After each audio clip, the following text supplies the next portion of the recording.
Hello दोस्तों, नमस्कार। SM के चैनल में मैं आप सभी लोगों का दिल से बहुत बहुत स्वागत करता हूं। दोस्तों, जैसे कि फर्स्ट टुडे में भी हम लोगों ने बातें की कि बाजार काफ़ी सुस्त चल रहा है, कोई ज़्यादा एक्साइटमेंट नहीं। बट जैसे कि मैंने आपको कहा कि पूरे बाजार में एक्साइटमेंट नज़र नहीं आएगा, बट अगर आप स्टॉक स्पेसिफिक देखोगे, सेक्टर स्पेसिफिक चीज़ों को देखोगे तो काफ़ी कुछ चीज़ें हम लोग को होते हुए देखने को यहाँ पे मिल रही है। और आज के दिन भी कुछ ऐसी बहुत बड़ी घटना हम लोग को होते हुए देखने को यहाँ पे मिल चुकी है। मतलब जैसे मैंने काफ़ी बार आपको बताया कि जो बिजनेसेस होते हैं, खास करके फ्यूचर ओरिएंटेड बिजनेसेस, उनको अगर आगे बढ़ाना है तो सरकार के ओर से मदद मिलना काफ़ी इंपॉर्टेंट चीज़ होती है। वरना यूजुअली अगर देखा गया तो सरकार मतलब लोग वो नई टेक्नोलॉजी, नई नई जो चीज़ है उसको क्यों ही अडॉप्ट करेंगे। सो बेसिकली अगर हम लोग यहाँ पे बात कर ले दोस्तों, तो यहाँ पे सरकार ने एक बहुत बड़ा फैसला ले लिया है, ऑफिशियली फैसला यहाँ पे ले लिया है, उसका अनाउंसमेंट भी हो चुका है। इसी चीज़ के चलते दोस्तों इस पर्टिकुलर सेगमेंट में इनसे रिलेटेड काम करने वाली जो कंपनियां हैं स्टॉक से, उनमें बड़ी अपॉर्चुनिटी क्रिएट होते हुए देखने को मिली है। हालांकि कुछ कंपनीज की हालत भी खराब हुई है क्योंकि वो उस पर्टिकुलर सेगमेंट में काम नहीं करते हैं। तो ए टू जेड सारी चीज़ों को यहाँ पे मैं स्टेप बाय स्टेप कवर करने वाला हूँ। सो किस खबर की हम बात करें दोस्तों, तो आप सभी लोगों ने सुना ही होगा, दिल्ली ईवी पॉलिसी 2.0। यस, इसके पहले भी 2020 में एक पॉलिसी आई थी। अब इसका सेकंड वर्जन हमारे सामने आते हुए देखने को मिल चुका है। इसी को लेकर हम डिटेल में बात करेंगे, क्या एग्जैक्टली होने वाला है, अगेन क्या गलत फहमी लोग यहाँ पे लेकर चल रहे हैं, सारी चीजें इसी एक वीडियो में क्लियर होने वाली है। तो दोस्तों आप देख सकते हैं कैबिनेट ने 15,000 करोड़ का बजट के साथ 2.0 ये नई दिल्ली ईवी पॉलिसी यहाँ पे अप्रूव यहाँ पे कर दी है। सो आप देख सकते हैं दोस्तों, इसकी शुरुआत कब से होने वाली है, 1 जुलाई 2026। मतलब कल से ही अगर हम यहाँ पे बात कर ले, आई होप कल ही 1 जुलाई है। सो हम लोग को ये शुरू होते हुए देखने को मिलेगी और ये 4 साल तक चलने वाली है, 31 मार्च 2030। मतलब इसके बाद की जो पॉलिसी आएगी 3.0 आप चाहो तो कह सकते हैं, वो 31 मार्च 2030 के बाद हमारे सामने आते हुए देखने को यहाँ पे मिल जाएगी। सो पर्पस क्या है पॉलिसी का, तो ऑब्वियसली इलेक्ट्रिक व्हीकल से रिलेटेड जो भी एडॉप्शन है भाई उसको बूस्ट देना है, along with the charging infrastructure. ठीक है, तो इस पॉइंट को भी काफी लोग मिस यहाँ पे कर रहे हैं। देन अगर हम बात कर ले दोस्तों, तो टू व्हीलर्स, यस, अगर आप दिल्ली में यहाँ पे रहते हो, टू व्हीलर्स हो या फिर थ्री व्हीलर अगर आप लेने का प्लान यहाँ पे कर रहे हो, तो बहुत कुछ चीजें यहाँ पे बदलने जा रही है। सबसे पहले तो यस, पेट्रोल व्हीकल सीधा डायरेक्टली बैन कर दिया है दोस्तों दिल्ली में। सो आप यहाँ पे देख सकते हो क्या लिखा है कि नई पेट्रोल या फिर CNG two wheeler will be ban, कब से, 1 अप्रैल 2028 से। एंड उसी के साथ साथ ऑटो रिक्शास की भी अगर बात कर ले, मतलब थ्री व्हीलर की बात कर ले, तो वो भी अगर हम देखेंगे 1 जनवरी 2027 से अगर आप लेने जाओगे तो सिर्फ और सिर्फ आपको इलेक्ट्रिक ही यहाँ पे मिलने वाली है। अब जैसे कि ये वाला पॉइंट मैंने आपके सामने रखा, काफ़ी लोग यहाँ पे टेंशन में आ गए, अरे बाप रे, अब मेरा मतलब जो अभी अभी मैंने गाड़ी ली थी बाइक, मतलब अब वो कबाड़ा हो गई। तो दोस्तों ऐसा नहीं है, यही सबसे बड़ी गलतफहमी है। इसी चीज़ को लेकर काफ़ी लोग मिस इन्फॉर्मेशन भी फैला रहे। भाई अगर आपके पास पुरानी गाड़ी है उसको कुछ नहीं होने वाला है, आप बिंदास उसको चला सकते हो। ठीक है, यहाँ पे क्या लिखा है देखो, साफ शब्दों में लिखा है कि नई अगर आप गाड़ी लेने का विचार कर रहे हो, ठीक है, अभी भी अगर आप जाके लोगे ना तो भी आपको पेट्रोल सीएनजी वाली बाइक यहाँ पे मिल जाएगी, ऑटो रिक्शा भी मिल जाएगी। हाँ, बट अगर आप 1 अप्रैल 2028 के बाद या फिर उसी दिन अगर आप गाड़ी लेने जाओगे टू व्हीलर मान लो, तो आपको फिर सिर्फ इलेक्ट्रिक व्हीकल ही मिलेगी। तो ये नया पॉइंट है भाई, अगर आपके पास पुरानी है तो आप बिंदास चला सकते हो, कोई आपको रोकेगा नहीं, कोई आपको टोकेगा नहीं। हाँ, बट इसके बाद ये जो टाइमलाइन रखा हुआ है, उसके बाद अगर आप गाड़ी लेने जाओगे भाई, तो टू व्हीलर आपको सिर्फ ईवी में and auto rickshaw three wheeler आपको सिर्फ ईवी में ही मिलेगा। ठीक है, पुरानी वाली आप पेट्रोल डीजल वाली बिंदास कंटिन्यू कर सकते हो। अच्छा, फोर व्हीलर का क्या है यहाँ पे, मतलब ये तो टू व्हीलर थ्री व्हीलर की बात की, तो फोर व्हीलर से रिलेटेड क्या पेट्रोल डीजल कब से, मतलब पुरानी गाड़ियाँ बैन होगी, तो ऐसा कुछ भी नहीं। ठीक है, फोर व्हीलर के लिए कोई नियम नहीं है दोस्तों, फोर व्हीलर पुराना जैसा चल रहा है वैसा ही चलता रहेगा। ठीक है, पहले इकोसिस्टम यहाँ पे डेवलप होने दो, चार्जिंग इंफ्रास्ट्रक्चर डेवलप होने दो, उसके बाद ये सारी चीज़ें यहाँ पे होगी। सो दोस्तों इसी चीज़ के चलते यस, एक बहुत बड़ा शॉकिंग पॉइंट, कौन सा, कि जो लोग एक्सपेक्ट कर रहे थे कि हाइब्रिड गाड़ियों को भी सरकार ज़बरदस्त इंसेंटिव देगी, जीरो इंसेंटिव दोस्तों। हाइब्रिड कार वालों को बहुत बहुत बहुत बड़ा 420 वोल्ट का झटका लगा है दोस्तों।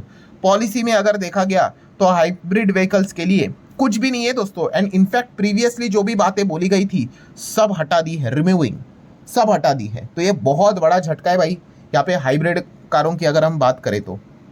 देन दोस्तों इंसेंटिव की बात कर ले तो यस, आपको इंसेंटिव मिलेंगे। तो आप देख सकते हैं अगर आप नई इलेक्ट्रिक व्हीकल परचेस करने जाओगे तो आपको सब्सिडीज मिलेगी। जैसे आपको मैंने बताया था भाई, सरकार कुछ तो आपको सब्सिडीज देगी, टैक्स में छूट देगी।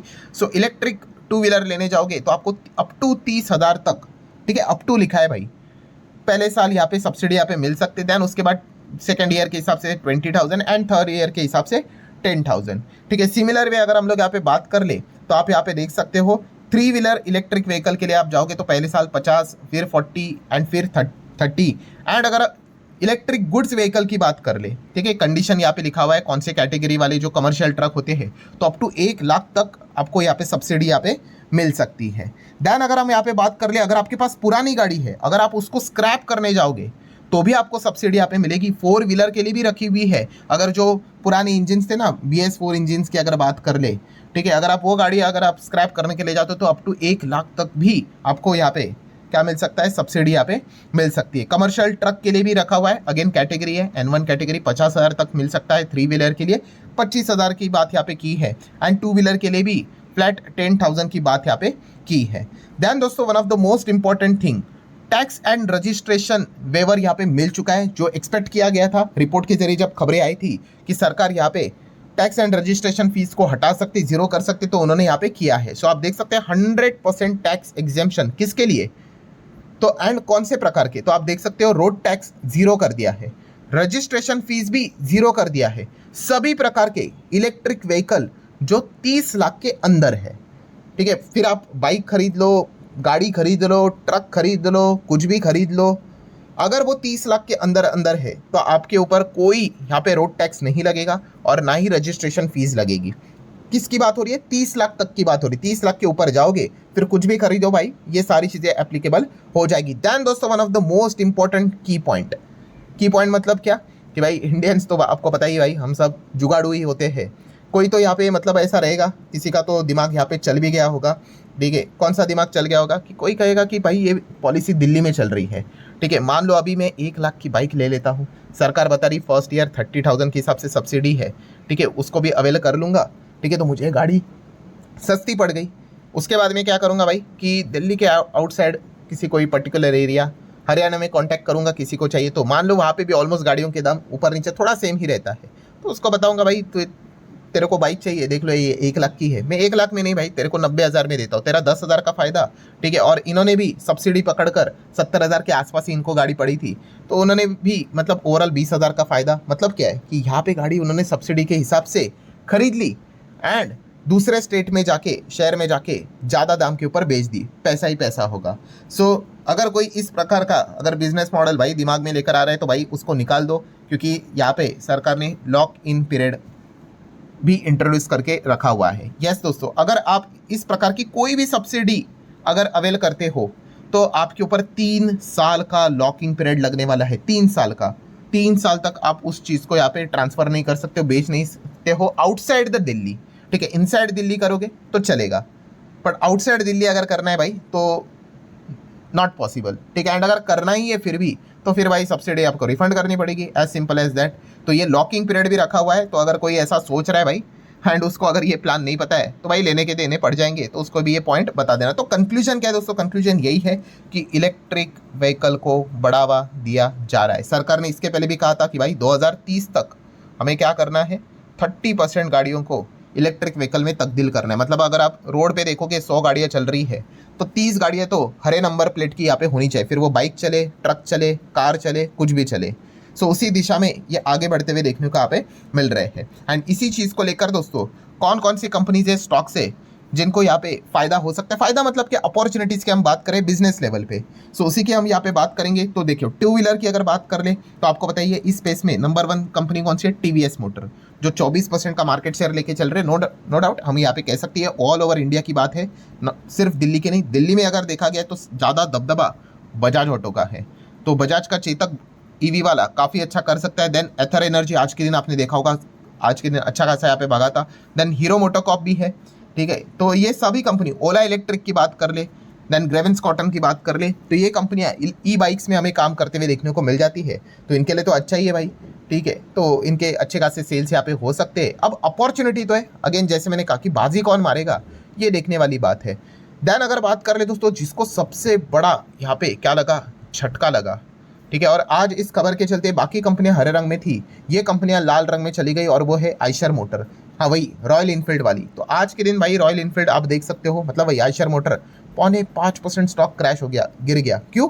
क्योंकि आइशर मोटर अगर देखा गया, इनके प्रोडक्ट पोर्टफोलियो में एक ही ई बाइक है, केवल एक ही इलेक्ट्रिक व्हीकल है भाई, दैट्स इट। और वो भी बताया जा रहा है दोस्तों कि सिर्फ 3 लोगों ने ही खरीदी है।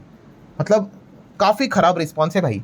अगर ऐसा रहेगा, आप सोच कर देख लो भाई, अगर इन्होंने अच्छा ईवी का प्रोडक्ट मार्केट में नहीं उतारा तो दिल्ली तो गया इनके हाथ से। ठीक है, ज़्यादा समय तो बचा है नहीं, तो जल्द से जल्द इनको यहाँ पे कुछ करना होगा। तो इलेक्ट्रिक मतलब आइशर मोटर को भाई जो स्टडी करते होंगे, अब मैनेजमेंट को ये सवाल पूछे जाएंगे कि भाई आप ईवी बाइक को लेकर क्या करने वाले हो, कितने प्रोडक्ट्स मार्केट में लाने वाले हो। तो ये एक देखना इंटरेस्टिंग फैक्ट यहाँ पे रहने वाला है। देन 3 व्हीलर की अगर बात कर ले तो महिंद्रा एंड महिंद्रा 12% का मार्केट शेयर है ईवी में। देन बजाज ऑटो भी है, टीवीएस ये भी ईवी में 3 व्हीलर में काम करते हैं। एंड अतुल ऑटो की अगर बात कर ले तो उनका भी डिसेंट शेयर, हमें मार्केट शेयर देखने को इसमें मिल जाता है। तो इनको आप स्टडी कर सकते हैं। 4 व्हीलर की बात करें, वह 4 व्हीलर को कोई मतलब वैसा तो ये नहीं किया है कि पेट्रोल डीजल वाली 4 व्हीलर बैन की है, ऐसा कुछ नहीं है। बट फिर भी इंसेंटिव तो दिए हैं, जैसे कि बताया कि 30 लाख तक 4 व्हीलर अगर होगी तो टैक्स नहीं लगेगा, रोड टैक्स नहीं लगेगा, ठीक है, रजिस्ट्रेशन फीस नहीं लगेगी। तो इसमें अगर देखा गया तो अभी भी नंबर 1 पे टाटा मोटर ही है, 40% के आसपास का मार्केट शेयर है। देन महिंद्रा एंड महिंद्रा है 22 से 24%, मारुति सुजुकी 5 से 6%, एंड उसके बाद हुंडई 1.5 से 3% का मार्केट शेयर लेकर यहाँ पे चल रहा है। देन दोस्तों one of the most important point, charging infrastructure. Yes, charging infrastructure में अगर देखा गया तो टाटा पावर 26% के मार्केट शेयर के साथ लीडिंग पोजीशन पे यहाँ पे चल रहा है। इसके बाद की जो कंपनियां वो सरकारी कंपनियां हैं, IOCL 20% एंड BPCL 10 से 12%। देन अगर हम यहाँ पे बात कर लें तो इलेक्ट्रिक व्हीकल के हार्डवेयर भी होते हैं, ठीक है, मतलब चार्जिंग इंफ्रास्ट्रक्चर से रिलेटेड हार्डवेयर की अगर हम यहाँ पे बात कर ले तो उसमें आप देख सकते हो एक्सीकॉम की अगर बात कर ले तो होम चार्जिंग में 60% का मार्केट शेयर है। एंड पब्लिक हार्डवेयर शेयर की अगर बात करें वहाँ पे 25% का मार्केट शेयर है। तो एक्सीकॉम को आप चाहो तो स्टडी यहाँ पे कर सकते हो। देन सर्वोटेक की अगर हम लोग बात कर ले 15 से 20% फास्ट चार्जिंग हार्डवेयर से रिलेटेड ये कंपनी काम करती है। ABB इंडिया 10 से 13% इनका भी मार्केट शेयर है।